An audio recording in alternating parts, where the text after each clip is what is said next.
And action. Our last unit for A and P1 is the remaining central nervous system component, the spinal cord. And then we're going to branch into the peripheral with our spinal nerves, which will eventually take us to sensation, which is chapter 16. So in this chapter, I'm going to walk you through what's going on in our spinal cord. And we're going to remember the skeletal unit where we talked about the vertebrae, because they are the protective cases around the spinal cord. And the biggest thing to notice right away, and I might have said this in the last lecture, but there are 8 cervical nerves where we only had 7 cervical vertebrae. So we end up with an extra one because we are going to place C1 nerve above C1, which we call atlas vertebra. Otherwise, we're going to go above all the way till here, and then at T1 we start naming them below the associated vertebrae. So that's how we end up with that number. We come up with 31 in total. So we have 8 here, 12 in thoracic, 5 in lumbar like we've always had. Then we end up with 5 in the sacral region. Remember, the sacrum is a fused set of vertebrae, so each hole in the back, the foramen in the back of the sacrum, let out sacral nerves. And finally, our coccygeal nerve comes out at the very end, and we call that the CO instead of the C, because we use C already. So a reminder that as we work our way down from the central to the peripheral, we're going to see that same arc that I've drawn since probably day 1. I usually start the course with that, knowing that incoming information on the afferent side has to ride up through the peripheral and then hit the central. As it comes back out, we're going to go through the motor, and that will divide us into whether we're moving to the somatic nervous system, which we'll talk with skeletal muscle directly. That's going to be a specific, distinct part of the spinal cord that will do that. The autonomic neuron cell bodies for the motor will be in a separate part. Those are the lateral horns. And then, which this will take you into ANT2, how do we divide that? And it's not only functionally divided, it's very physically divided. What parts of our nervous system talk directly to the organs to excite them, sympathetic, and which ones do parasympathetic, or rest and digest, and then you look into the specific types of neurotransmitters that are used for each. So this is what we put it all together to explain. Remember that afferent is always going to be incoming or up, ascending, so afferent and ascending go together, and functionally and structurally it will be in the back. So it's going to ride up the back of the spinal cord and arrive in the back of the brain. So those will be all of our lobes, but the frontal will deal with sensory, and the portion of the spinal cord will be known as the posterior or dorsal. The motor comes out, so our frontal lobe makes the decision and has the plan, and then it sends it down the primary motor cortex, hits the basal ganglia to clean it up, and then it shoots out the front of our spinal cord, so that will be the anterior or ventral version, and that will be the horns that are there. When we line them all up, we're going to look at what is this spinal cord all about. And it is really just an extension of the brain. We had the medulla oblongata, and suddenly we call it spinal cord. The only difference is that we've just passed through the foramen magnum of the occipital bone. So these are bundles of fibers, tracts, we name them specifically, and all we mean by fibers are clusters of the myelinated axons that are traveling either upward if they're sensory or downward if they're motor. The center of the spinal cord, which is opposite than what we did, I'll just draw this as we're talking, opposite of what we did in the brain, is going to be the gray matter. The spinal cord kind of looks like this, and I zoom in. And his central canal here will allow the cerebrospinal fluid to come down. Its last known location in the brain was the 4th ventricle, which is in between the cerebellum and the brainstem. So it drops down through there, and then it'll circulate back up around. We're going to have the same coating around this, so a dura. On top of the dura, we're going to have a fat layer, which helps protect it from shock and moving around, because it is quite a flexible part of the body as opposed to the skull, which is solid. So we have an epidural layer of fat and veins, then the dura, then our outer portion where the cerebrospinal fluid flows, so that's flowing back up, and then the arachnoid, and then the pia is on. So those are all the same. The center part, which is the gray, will be arranged into what we call horns. And they're going to kind of go up like this. Depending on where you are, you'll have a wider or narrower lateral, but your back horns ventral or anterior will do motor, the back, dorsal, or posterior will do sensory. This division is clear right left, so anything going on over here is directly to the right side of the body, over here is directly to the left.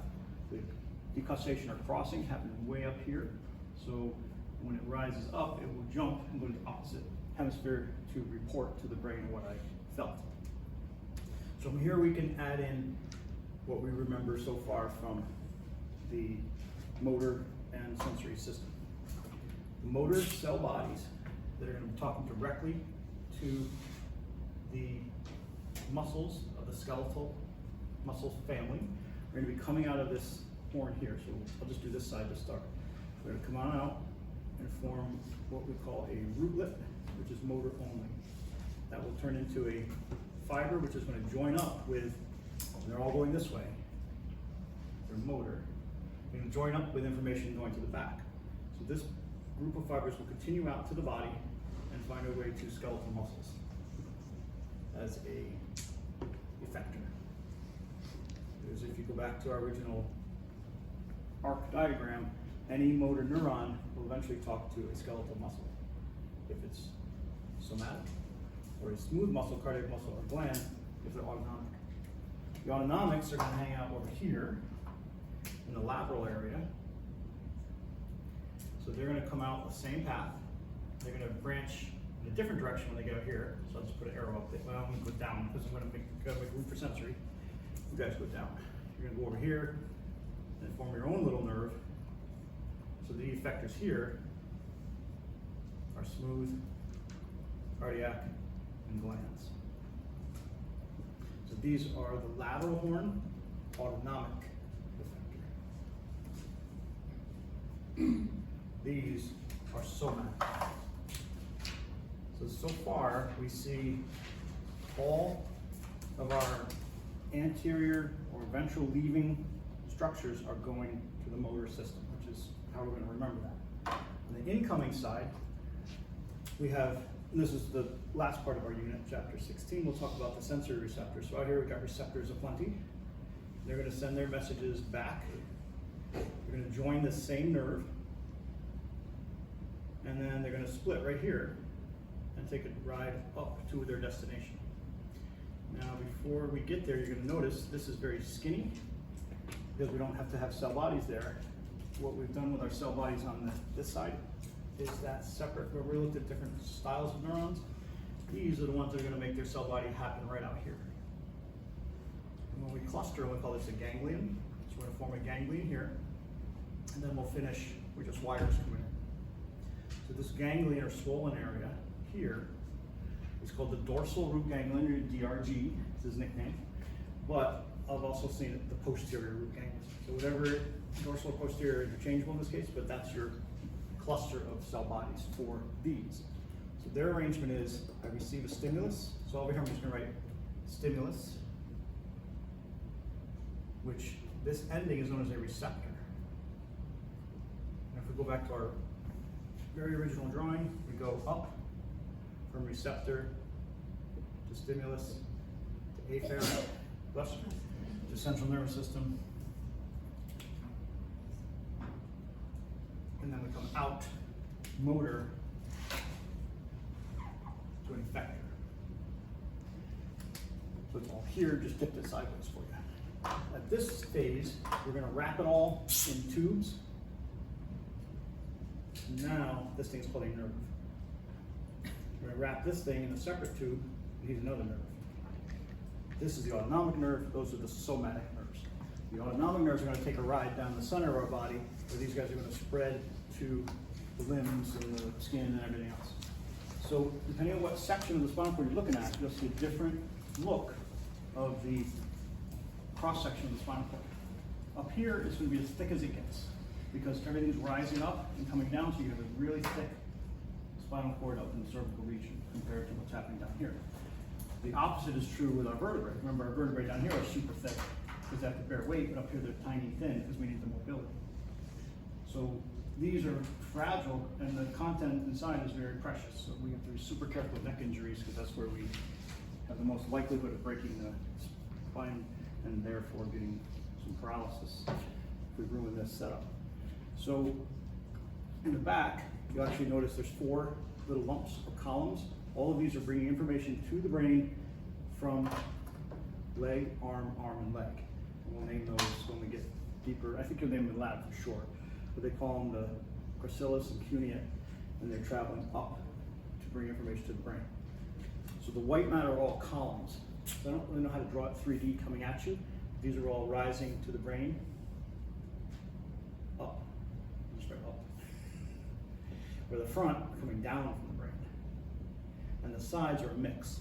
And we can, in lab, we'll specify what's what. And I usually don't get too deep into that at this level, but it is all mapped out. We know exactly where each track is going, where it's coming from, and what we name them. Like corticospinal tract, and we say it comes from the cortex to the spine, and that's our main muscle control. Then we've got other ones that come up that are having the cuneate and gracilis names, which are specific bundles coming from arm and leg, so on. So at that cervical level, everything's going to be as big as it can get. When we drop down to the thoracic level, it'll get a little skinnier overall, and these are going to get big, and these will get small. So the lateral horns are biggest in this middle region because there's no limbs to deal with, and they're going to be done with the organs. And then when we get down to the bottom, these will shrink again. We'll get bigger ventral and dorsal areas again, and this whole thing will shrink and taper off right there, and it ends. So we hit about L1, we shrink it right down into what we call a conus medullaris, it's a little tip, and then it's all the remaining fibers come out after the fact. We'll call that the cauda equina or horsetail. So we run out of spinal cord here, and it's all peripheral there down. We're still wrapped in our dura. You can see the dura on the outside. There's that little sheath that it's all in. And there's a single string called the phylum terminal, and they do it in that kind of green here. It goes all the way to the end and anchors us. What is that? Phylum terminal right there. Anchors us to the coccyx. So somehow that were to come loose, we'd have a sloshing around spinal cord. He's our anchor. Holds it down. You've heard of spina bifida. It usually happens here when during the early stage of pregnancy there may not be enough folic acid for the spinal column to develop fully. We have an opening, and then this dura bulges out. There could be a occulta where you don't see it, but the one that comes out that causes immediate obvious lump on the low back is all a bundle of nerves, and we have to put that back in there, infuse it, and then that will lead to usually leg paralysis and other issues. But the thing to notice with an infant is because there's a problem in this whole tube, they don't have a solid skull yet, they'll get hydrocephalus. So the little baby head will swell with fluid, and then we often have to have shunts as well to drain off the excess fluid, and those will stay in. So the spina bifida can be fixed, but the shunts usually have to stay in for long term, if you ever encountered that. So that's your setup. And the same thing will happen on the other side. So the divisions here that I like to kind of imagine how this is our right-left split. So he's all doing right side, he's all doing left. Then we do another split here, which is motor on the front and sensory in the back. So all these up columns that are rising, if you guys with the brain are heading to you, and if you have a thought of motion, you're going to send it back down to me, and it's going to land here and tell the specific guy what to do. If we split it again here, because this is our right-left split, I can even split the room and say those of you on this side of the room can tell this thing what to do. You guys on this side of the room can tell that thing what to do. And that's how it crisscrosses. So then we could imagine what happens if you're knocked out and you can't talk to this side anymore. That's where we get the paralysis. So that's the setup. Its job as conduction is saying everything that happens in the body has to go through the spinal cord. When you do the 12 cranial nerves, which should be your lab this week or next, they are reserved to the face and shoulder, and except for one of them, vagus number 10 goes all the way down here and handles all of our guts in the parasympathetic system. Everybody else is up in this region. So they don't have to go through the spinal cord. They all do, if they're sensory, go through the thalamus, except for olfactory number 1, he gets to bypass that, goes straight in. You've done the brain yet? Is that this week? Yeah, today. So you'll see when you flip it over, the size of the olfactory bulbs on the sheep, where ours are quite small and our tiny little nose, their nose is out here, their snout, and they're gonna have huge olfactory bulbs, and those nerves are thick. You can feel them and pull them. And you also see the cross of their cranial nerve 2, the optic nerve, which in us is an X, theirs going to be more like that because they're coming from the side. But those are very obvious landmarks when you first flip it over to look at the bottom of it. Anything that we do that requires a lot of complicated muscle interactions, like walking, which we call locomotion, is set up through the spinal cord taking a motor plan and running it through specific motor groups. So there's pools of neurons in here that are designed to talk to specific muscles as we move, and that we've named all these muscles. So you've got your quadricep group and your hamstrings group, which are going to ambulate here. We have so much more going on than just that, but that's your basic movement forward of locomotion. So the patterns that make this happen, while the motor plan is up in the brain, it's going to assign different regions all down here, the legs, to say, run this group of muscles now, and this group, and we take turns, and so all that's complicated, it jumps both sides. 2 words to remember, by the way, in case they didn't stick yet. Ipsilateral means same side, contralateral means the other side, bilateral means both sides. So walking is a contralateral activity. I move, and then I'm doing something absolutely different on the other. The bilateral activity would be standing still, and maybe ipsilateral activity would be balancing on one leg. And then the spinal cord is also responsible for all the reflexes except the ones that the cranial nerves do. And the cranial nerves are this as well, but many of them don't bother with the motor component. There's a handful of cranial nerves that just have sensory coming in alone. So the first 2 I already named, optic and olfactory. In the opposite order, I did it 2 and 1, but olfactory 1 and optic 2 only receive sensory information from chemoreceptors in the nose and photoreceptors in the retina.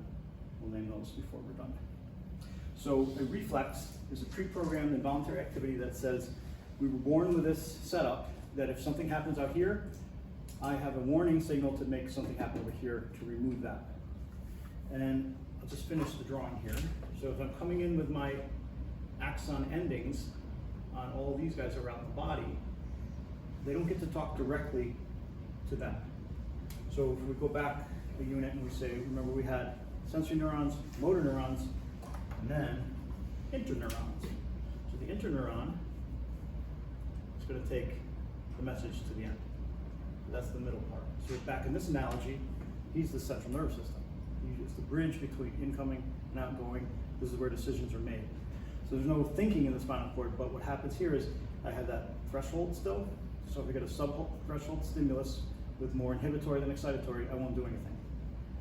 But a reflex is planned to say, if pain is the stimulus, or let's jump up to the optic nerve, if we have light as the stimulus for the retina, the second, another separate nerve out of the brain will turn the pupil to say, we better shut her down. So regardless of what part of the body we're in, we're going to have an automatic do something. I send the message along. So these bypass the threshold and say, nope, this is pain, this is too much bright light, this is something I need to get away from, and just automatically run it through. At the same time, we're going to CC the brain and send a message up and say, by the way, I just saved you from burning your hand on the stove, pay attention next time. And we test those cranial reflexes to say, is the brain activity? If someone's unconscious and we open the eye and shine a light in there, we should see pupil constriction. If we don't, we have a very big concern about what's going on in there. All right, so that's what we mean by reflexes, and then we'll just walk through it all. So you know your parts: cervical, thoracic, lumbosacral, we usually consider as one. One last thing I should mention before we jump to the next is these words where they say enlargement. Because all the arm muscles come out of here, we're going to have a cervical enlargement where it doesn't look different on a cross section, but you'll see a bulge in this view. So we bulge here, go thin again, and bulge again, and then taper off. So the two bulges, which we call the enlargements, are cervical and lumbosacral. That's what I just drew. I could have done this first. Oh well, here it is. So somatic, I have to do the same side. Look at that. It's like I've done this before. So the receptors come in. We have somatic or visceral. So we have feelings that we are touch and skin based. We also have something called proprioception, which is a good word to get in your head because I know I asked that on the next test. It is the feeling of where our body is. So it's little springs in all of our muscles and joints to say, yep, I'm here, I'm bending or I'm straightening, and that tells me where I am in space. So proprioception is the sense of where are you and what are you doing. The visceral stuff is baroreceptors for pressure, chemoreceptors for chemicals, and they're going to send messages up. These are happening inside the body, so these are not things that you're aware of unless there's a problem. So pressure inside the vessels, and chemo is usually the pH. That's the big one we're looking for. How's the pH doing? We need to change things. They're all going to rise up, hit the. They're here. They call it a posterior root ganglion, but it's the dorsal root ganglion in the old days. The DRG, or there it is. And they're going to continue their line into the posterior cord, the root, here we're calling it, because it's a tiny bit. They're entering here.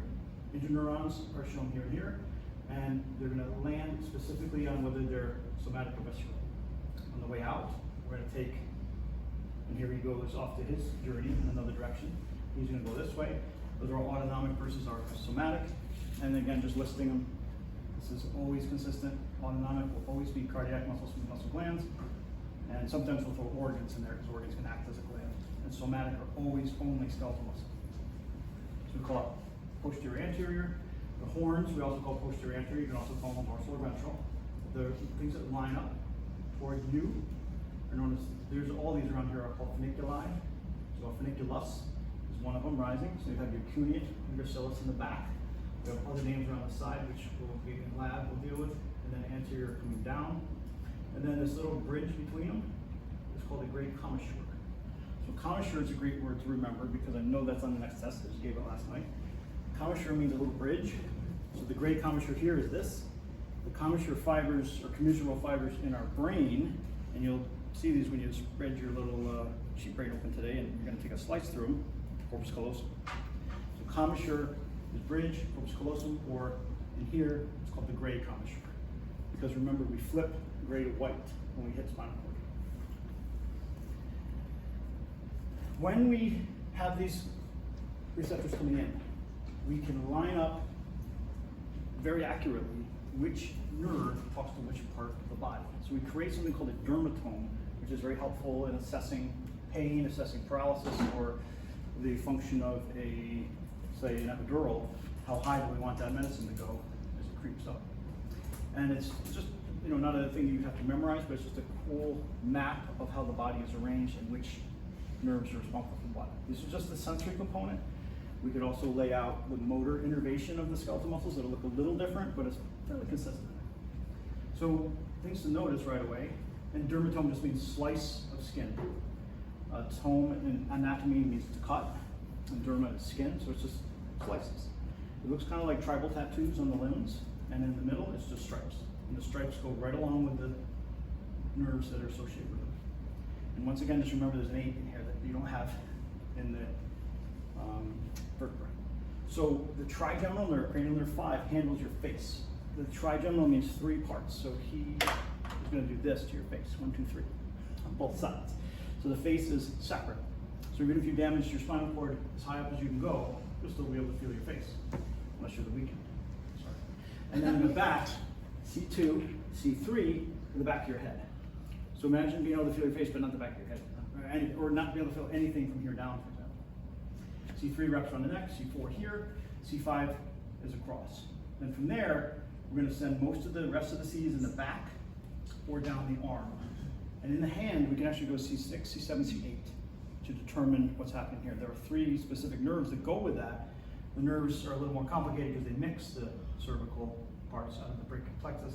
Kind of too much information, but know that this would be the lowest part of innervation in your hand, then up and then over. And that's what I meant with the tribal tattoo. They kind of wave their way down. The T1 starts right here. T4 is at the nipple level, and then they just line up all the way down to 12. We go down the legs the same way.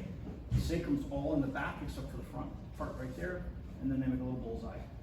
So some of the tests we would do for someone who's suspected of paralysis, or we know they're paralyzed, but we want to know how bad it is. If it's a complete or incomplete spinal cord injury, we check for different reflexes at different levels and say, is this happening here? And that's where we get our spinal cord levels of injury from.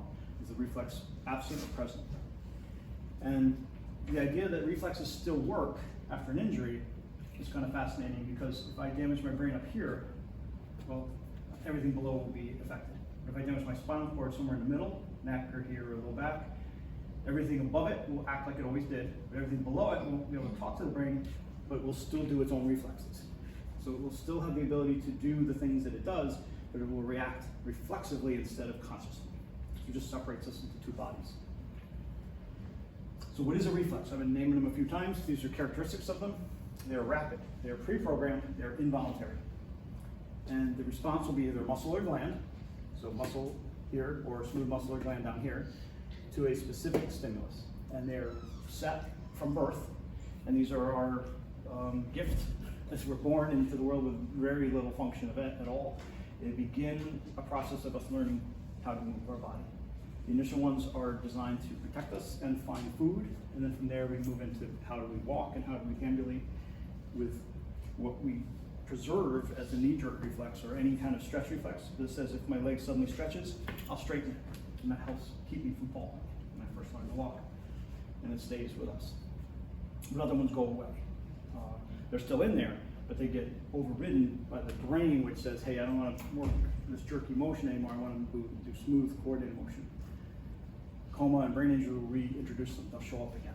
So many of the tests we do when someone's in a coma are to determine what reflex level is present, and then as the reflexes start to fade and conscious thought returns and we have motion that we can control, we see them progressing through the cycle. We're regrowing from the beginning, really. So rapid pre-programmed involuntary. It is survival. Awareness comes later. That's your CC up the back. The time it takes to get from what just happened to the brain, we've already gotten out of harm's way. The reflex loop looks just like this. It's the exact same arc that we've been doing all along. Just now they're running on this side, so I can do that too. I could say, well, I won't draw it all again. It's right here. Harm, message in, stop at the DRG, or the posterior loop. Come in, tell the injured neuron, we gotta go. We get it out of there. This is a flexor reflex. So I touch my flexor muscle, which is bicep brachii. It says, nope, that hurt. Sometimes you do it before you even realize you're in pain. You ever do that? You cut yourself, and you're like, oh, and then you go, oh. So you're out of there. But we have this CC message that goes up, and we have to cross to tell the brain it was on this side of my body. Hey, we need some help here. That's the arc. So these are the types that we have. Is it a spinal one or a cranial one? So if it's spinal, it's coming out of the body. If it's cranial, it's coming out of the face. However, the cranial nerve that handles the guts, the vagus, is dealing with a lot of reflexes inside our body. So that complicates matters. But any autonomic reflex is likely going to be cranial nerve dependent. Everybody else is going to be the spinal cord if it's the body, or the face if it's cranial. And then one other exception, if we jump back to here, we'll see that the sacrococcygeal region here in the autonomic output is also responsible to do rest and digest.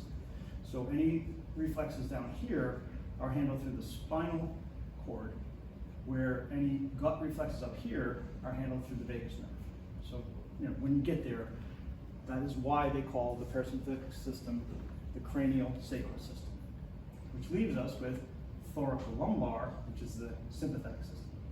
And you'll see little ganglia all down here on either side. We don't put them into this picture, but paravertebral ganglia are the little fireworks that are lined up, ready to shoot off when you get upset. And that is the middle part. This is why we call it para versus sympathetic. The sympathetic system is stress, boom, and the top and the bottom are commas. And the line is right about there. Anything that the vagus nerve handles goes down to here, and then it gives its sacral version of cleaning up the mess that our sympathetic system made to the reproductive organs in the lower intestinal tract and the bladder. And then somatic or visceral, we just said that. Is it skeletal muscle or cardiac smoothing gland? That's an easy one.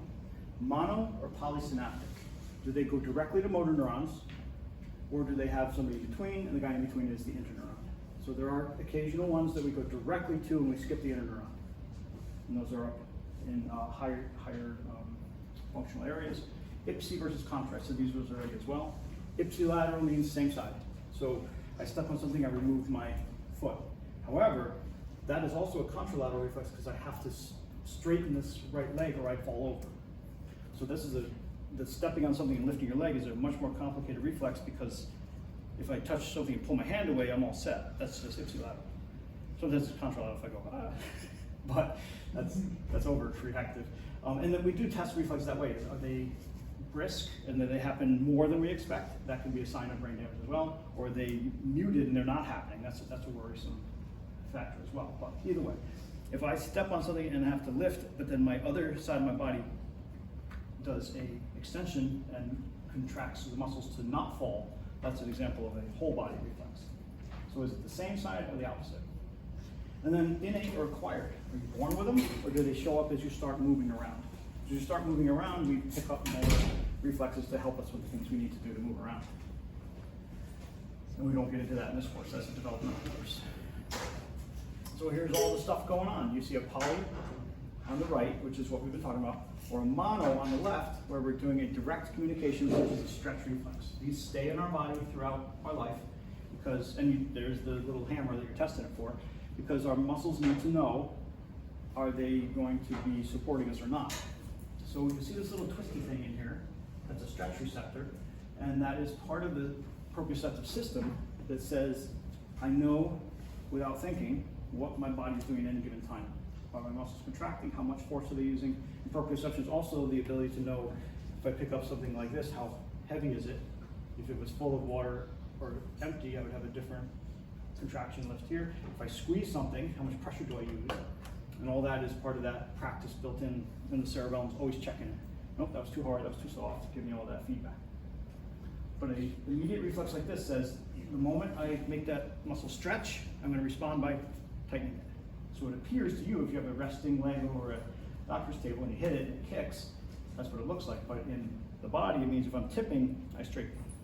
And that keeps us upright when we're stumbling around when we learn to walk, and also when we're not paying attention to what we're doing. There it shows the whole setup. So if we go inside the muscle here, we're going to open up, there are little muscle fibers in the patch, we're going to open it up, and we're going to have a spindle that is wrapped with all these little fibers. These little fibers are going to be telling us what's going on. We name them alpha and gamma. I'm not going to test you on this stuff, but it's just a cool demonstration of how complicated it is. Sorry, the alpha and gamma are talking two different, they're listening and they're talking back. And they're going to come in here and send either an excitatory or inhibitory response. Our direct response is to move, and the other one is going to say, hey, calm down. And then we're going to send alpha or gamma out. And then the interneurons will tell the muscle what to do.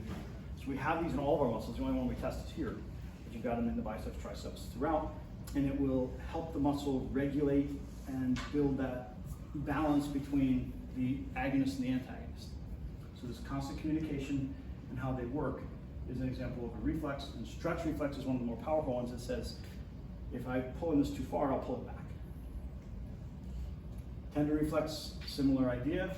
This is the knee jerk one. So here we have a Golgi tendon organ, and on it, again, are sensory things that are part of our proprioceptive system. We whack it and we make the muscle pull quickly, and then it responds in the opposite. But you'll notice we have to contract at the hamstrings and inhibit at the quadriceps to make that happen. So the tendon reflex is taking an inhibitory approach to the opposite side or the antagonist muscle. Again, just for your reference.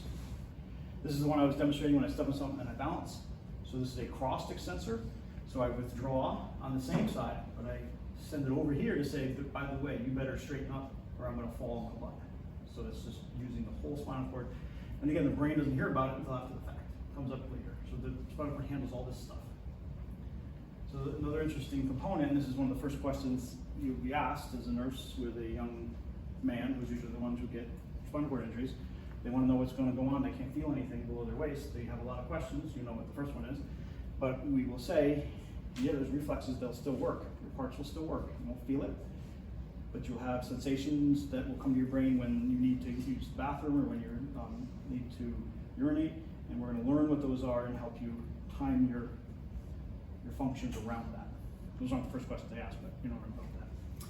All right, so that's your quick run through the spinal cord and all of our friends in the reflex family. If we look now at what we mean by specifically in the peripheral system, the senses, we're going to focus just on this, I did blue lines, just on the stimulus to receptor relationship. What happens when they come in here, when they rise up to the brain, and we remember our thalamus from before, he's going to handle everything coming in except for the olfaction, sense of smell. And then how are we going to talk about it? So this is your first look at ANP2's ganglia that I mentioned, the paravertebral chain ganglia are here. The vertebrae are here, so the spinal cord is here. Well, they did it this way, sorry. So put it where they put it. The spinal cord and the vertebrae are here. These are called paravertebral. They're on both sides, like parentheses. And they have ganglia every few inches, or every inch or so. And they're lumps of, they're lumps of your roots of incoming cells and outgoing cells. So they're still cell bodies, but we have a preganglionic and a postganglionic in here. Here, I can't touch the board. So you'll see them coming in, synapsing here, and sending their message out, AMP2. But for now, you want to know that anything coming in will rise up to the back and rise up to the brain. So they're showing a skin receptor here versus a gut receptor here. There's your poor little appendix saying, ow. Now, if you've never felt your appendix hurt before, which usually only happens once, and then you can do something about it, you could feel anywhere down here. You don't know what that is. That's called a referred pain. But if you touch your belly button, you should know, yeah, that's my belly button. And that's from practice. I know where all my parts are. So when we stimulate a visceral organ, they're vague feelings. It could be ache, a gnaw, burn. We always ask these questions when someone has pain. Well, would you describe it as sharp or dull? Is it gnawing or burning? Is it like a toothache? And those gives us clues. Is it a nerve acting, or is it some organ that is sending messages up a nerve and getting upset? Is it like a bone and muscle ache? Different feelings. We're asking these things. The things that set it off are tissues being overstretched, chemical signals which are saying help, help, I'm hurting, or a spasm of a muscle. And those are things that will set off the signal and say, something's up. And this just reminds us, somatic, skin, visceral, organ. Referred is when we feel it somewhere that I'm not sure what this is, but this shows us that our nociceptor, which we'll name that in a minute, pain receptor, and our cecum and appendix are saying we're stretching here, we're maybe sending some help signals, but because they share a pathway in that same dermatome of my umbilicus, I may say, oh, it hurts here, because the brain is confused. So it's one of the few times, well, the brain is actually wrong an awful lot, but we cover it. We cover it all up. But the brain assumes that there's something wrong here, but it's really inside. So this is where we get into scanning and skilled palpation to say, yep, that's probably what it is, let's go under the knife. So the common region, which are based on the dermatomes, anything in that dermatome region could be setting off the pain. So you notice nerves coming in here also cover this chest area. So heart pain can be here or here or here. And there's actually a difference in male or female where they feel it, which is fascinating to me. So that's what I mean by referred pain. And here's the chart of it all.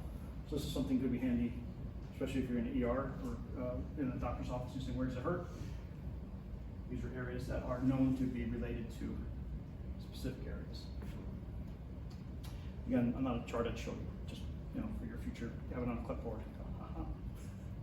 So what do we mean by a receptor? So we've named this before. The first time we used the word receptor was on the cell membrane. We had little protein channels that would receive a hormone or a neurotransmitter like the acetylcholine receptors and do something inside. So if they're on the end of a dendrite, they're going to do something. They're not waiting for a hormone. In this case, they're waiting for a specific stimulus that they're keyed to. And each receptor is keyed to a different type of stimulus. There's one that responds to pressure, ones that respond to heat, ones that respond to chemicals, ones that respond to light, and some that respond to pain. And they're all going up together depending on where they come from. You don't have the light receptors anywhere but the retina, for example. So we'll just name them. So what happens here is that the receptor is a structure that is designed to notice a change. How sensitive our receptors are is how we perceive our environment. We are key to notice any subtle changes in sound and sight and smell and taste, but sometimes we're less aware of changes in touch unless they're surprising. Because all this information about my body is just kind of noise right now. It's like, yep, I'm still wearing clothes, I'm still standing up, we're all good. But if something weird happened in the room or the lights went out, I'd be much more aware of that. When we're aware of it, now we call it sensation. So a sensation is not present until it gets to the brain, and we're aware. Things go up to the brain that we're not aware of all the time. So the only things that we call sensation are actually when our cortex is alerted to it, which is when our thalamus says this is worth you knowing, the pilot should know about this now. But otherwise, we got nothing. So stimulus is here change in the environment, internal, external. Sensation is up here, and it will go to a specific region of the brain, which we've named. And then we have the cases where you confuse senses, and you get senses that are in a different area, and you have to figure it out. Which receptors are activated? Tell us where it is. How intensity is determined is how many nerve signals are sent. So if I continue to bother an area, I'll send more and more signals. We tend to adapt to this and say, I don't need to know this. Pain is not adaptable, so that keeps coming, and we have to keep feeling it, unfortunately. The duration is the intensity and how many signals are sent, and that idea of adaptation says the brain is going to, after continual signals, is going to let it go. I don't need to know this.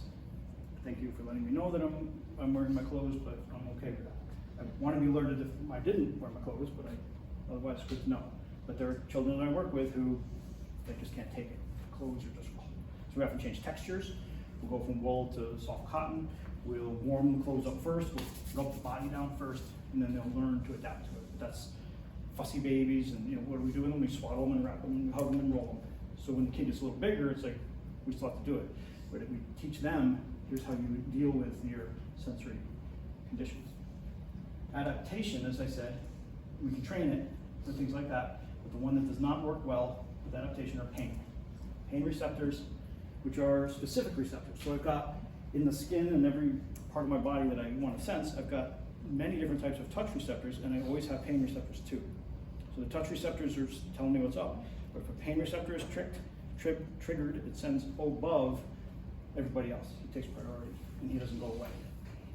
So the medicines we use to do that, meaning numb pain, are affecting what happens at the receptors by saying, let's block this signal, let's cover this, and then if it's a heroin type or opioid type, we're going to also add a little bit of elation in there, and now we're, next thing you know, we're hooked. So we can describe receptors by whether they're general or special. We're not going to do special until AMD2, and that's some of your first labs will be the eyeball. You're going to take apart I think it's a cow. You do a cow eye, and you're going to look at the inner ear and all the complicated things in there. The sound snail, one of my students called it. She might be in this room.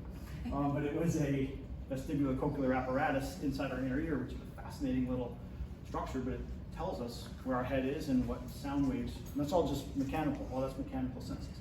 The other ones, in the nose and the mouth, are looking for chemicals. We're looking for chemicals dissolved in solution, air or liquid, tell us taste, which is gustation, and olfaction, which is smell. Vision, light hits the retina, we see. Hearing and equilibrium, we just mentioned. So those are your specials. So when we learned the five senses, we didn't say equilibrium, so we said touch. And touch goes up here as a general. General, everybody in this rest of this part, whether it's somatic or visceral, they're just looking for physical changes. So these general receptors are physical changes such as tactile, which literally means touch, skin and mucous membranes, proprioceptors, which are, I would call that the seventh sense if we had equilibrium and proprioception. Those are telling us, hey, I've got something going on in my body that I am aware of for movement. And the visceral ones are inside our internal environment. They're looking for stretch as well. They're also very interested in chemical environment. pH is the number one thing they're looking for. Is it getting too acidic in here? Because what will happen is that will cause change, as is temperature. Both of these are key to maintaining our enzyme function. Enzymes will denature if we get too acidic or too hot, and we can't handle that. So we're always aware of that. And then of course pain. Pain we can't, it's everywhere.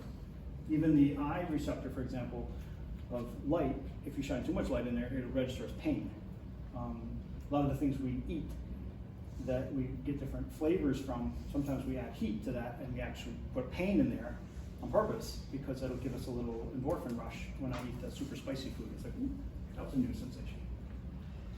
Then we can break them into whether they're external. This is a really easy way to break it down. Is it on the outside of your body looking for things outside? Is it inside your body looking for things inside? Or is it in your joints, proprioceptors? This is just another way to categorize it. But the categorization that I like to focus on, the one that I need you to memorize for the next step. This is just again, these are my gimme questions. If I just tell you what kind of sense is this, you just line them up. I can even do this as matching. That would be maybe even easier. Chemo, detect chemicals. The external environment is food, mostly, or anything that we smell or taste. Internal, what's going on inside our body, oxygen levels, pH levels, so on. Thermo is temperature. Thermo means temperature. So our skin, obviously, we know temperature. The hypothalamus is checking for this, and that's going to set our body temperature off. So the hypothalamus is regulating our internal temperature and will help manage that. He's your little thermostat in your body. Photo, the only ones we have are in the back of our eye, the retina. They can look for light and movement and color, and they all process back in the occipital lobe as sight. So just like we said here, stimulus versus sensation. If you have a problem in your occipital lobe where you're losing vision, and it's often from a stroke where you lose half of your visual field, the stimulus is there, light hasn't changed, but your awareness of it and sensation is gone. You don't see over the side of your eye, or you have a blind spot.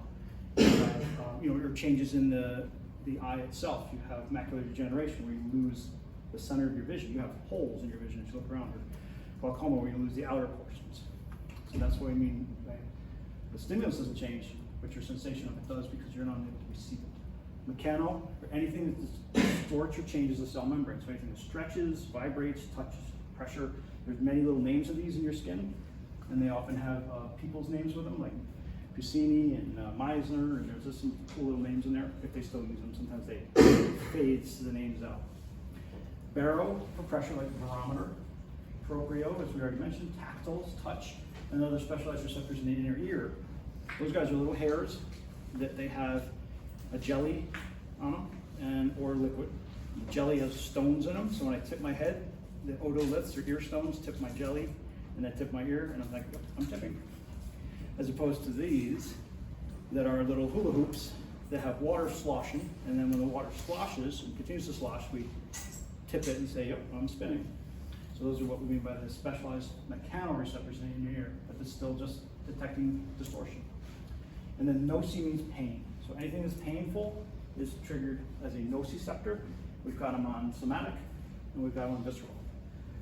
Specifically for damage, but somatic will also look for chemical, heat, or any mechanical damage to the body surface or muscles. And they will override any other sensation coming in and irritate you because they want your attention. Good old chart. Again, you can look it up, play with it, but I'm not going to touch you specifically on here, but it tells you everything, what they're doing. And that's the unit. That's it. So that was the course. We're done with AMP1. Wow. Anything I can answer, or we feel like we know what we're doing? Let's cut it.